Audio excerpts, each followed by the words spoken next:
retour avec nos invités que je vous présente sans plus attendre. 4 invités et d'autres vont se succéder ici pour échanger, pour eh bien, nous faire partager ce qu'ils ont entrepris sur leur territoire. Parce qu'on parlera de territoire, on parlera d'emploi aussi, parce que ce sont des secteurs d'activité qui créent de l'emploi. Vont me rejoindre Alain Thur, vous pouvez peut-être l'applaudir parce que voilà, PDG d'AST Group, venez me rejoindre. Bonjour, asseyez-vous, vous avez un micro. On parlera de Natalia, ce sont des maisons en bois, vous nous en parlerez dans quelques instants. Catherine Guerniou, merci d'être avec nous. Vous êtes directrice de la société Fenêtrière. Et comme son nom l'indique, précisément, vous faites des fenêtres, on parlera d'isolation thermique, c'est important. Merci d'être là. Patrick Sabin, vice-président de la communauté de communes de la Haute-Lande. Et comme son nom ne l'indique pas, ça se trouve en Poitou-Charentes, la communauté de Haute-Lande, je ne me trompe pas. C'est bien en Poitou-Charentes. Nouvelle-Aquitaine. Nouvelle-Aquitaine, oui, c'est la grande région, elle a changé de nom. Oh là là là là là. Je suis donc hollandais, puisque je suis... Eh ben c'est formidable, vous êtes hollandais et je vous invite à vous asseoir. Et Marion Doucerin, qui est la plus jeune de nos invités, venez nous rejoindre Marion.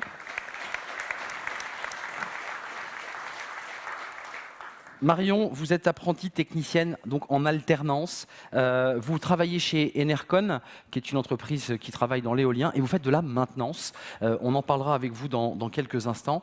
Et je vois que vous êtes très heureuse d'être avec nous, et on est très heureux de vous accueillir. Je rappelle que vous avez 19 ans, et on vous accueille avec grand plaisir. Et Ségolène Royal, bien sûr, va nous accompagner. Je crois que vous êtes à mes côtés. On ne se quitte plus depuis quelques événements. Je vous invite à rejoindre ce pupitre. Vous êtes évidemment la ministre du développement durable, de l'énergie et de la mer. Merci d'être avec moi. Alain Thur, j'évoquais tout à l'heure très brièvement en vous présentant, vous êtes à la fois un constructeur de maisons traditionnelles et puis vous vous êtes dit, mais je veux faire des maisons en bois. Pourquoi vous avez décidé de construire des maisons en bois? Alors tout d'abord, je tiens à remercier effectivement l'invitation du ministère de l'écologie et plus particulièrement Madame le Ministre, bien évidemment, pour l'intérêt qu'il a porté à une démarche que nous avons engagée maintenant depuis plusieurs années dans l'entreprise. Alors AST Group est le 3e constructeur de maisons individuelles en France avec un peu plus de 550 millions d'euros de chiffre d'affaires. Nous sommes répartis sur une quarantaine de régions en France. Et en 2010, conscient des problématiques liées à la construction et notamment de la maison traditionnelle, tant sur le chantier et tant sur le problème des problématiques énergétiques que de qualité, nous avons procédé au rachat d'un outil industriel situé dans la Nièvre, à la Charité-sur-Loire. Et d'ailleurs, vous connaissez bien Gaëtan Gors, Madame la Ministre, qui a été un grand soutien dans le développement de cette usine. Nous avons dès lors investi plus de 15 millions d'euros dans la modernisation d'un outil industriel et maintenu localement un certain nombre d'emplois.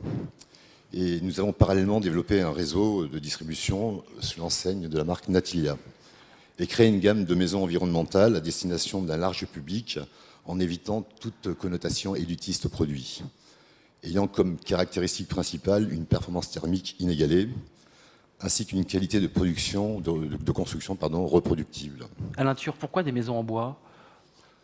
En quelques mots. Alors, en quelques mots, et avant tout, je crois qu'il a fallu procéder à une réforme culturelle dans l'entreprise. Nous avions un métier de service et il a fallu aussi surtout passer à un métier d'industriel.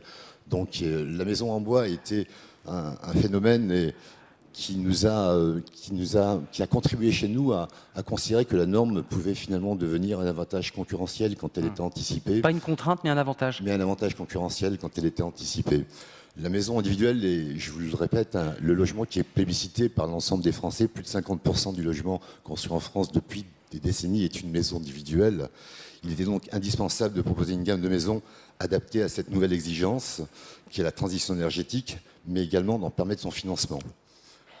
Alors Aristote a dit que le progrès ne vaut que s'il est partagé. Néanmoins, il a fallu faire coïncider économie et écologie, et ça n'a pas été simple. Alors Natilia propose aujourd'hui la maison de demain, au travers d'une gamme de maisons de qualité et conçues, fabriquées en France, accessibles à tous à partir de 100 000 euros. Il vous reste presque 20 secondes. Cette maison en bois, elle produit son énergie, vous me disiez. C'est passionnant, Alors ça. oui, nous venons d'inaugurer la semaine dernière, d'ailleurs, et vous étiez conviés, malheureusement l'agenda vous a été défavorable, la première maison à énergie positive. Alors c'est une maison qui produit plus d'énergie qu'elle ne consomme. En l'occurrence, elle va produire 2000 kWh d'énergie de plus qu'elle ne va consommer. Voilà, donc c'est une maison qui va en quelque sorte s'autofinancer. Et réinjectée dans le réseau. Et réinjecter dans le réseau, bien évidemment. Voilà. En bois et énergie positive. En bois et énergie positive. C'est la maison de demain mais qui surtout accessible. C'est la maison de demain qui est construite. mais que vous fabriquez Que l'on aujourd'hui. peut construire dès aujourd'hui. Un petit mot, parce que je fais une transition qui est évidemment peut-être trop facile, de la maison à la fenêtre. Évidemment, la fenêtre, c'est important.